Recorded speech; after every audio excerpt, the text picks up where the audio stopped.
எப்பா என்னப்பா கரும்பு புள்ள வண்டில ஏத்தி வெள்ளம் காய்ச்சி அனுப்பிட்டு இருக்கா? வெள்ளம் காய்ச்சி அனுப்பாம பிறகு என்ன வெங்காயம் காய்ச்சாடா அனுப்புவாங்க? யோ உனக்குலாம் நாட்டுக்குள்ள என்ன நடக்குது தெரியுமா தெரியாதாயா?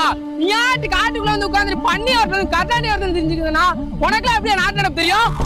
யோ உனக்கு சீனியோட மதிப்பு தெரியுமா தெரியாதா? சீனி கிலோ 70 ரூபா, வெள்ளம் வரி 25 ரூபாய். வெள்ளத்தை வச்சு என்ன செய்ய முடியும்? வெள்ளத்தை வச்சு வெறும் பொங்கச்சோறு மட்டும் செய்ய முடியும். யோ சீனியை வச்சு என்னென்ன செய்யலாம் தெரியுமா? டீ போடலாம், காபி போடலாம், பால் போடலாம், பாயசம் போடலாம். ஏன் உப்புமாவை தொட்டு திங்கவே சீனி தான் தேவைப்படுது.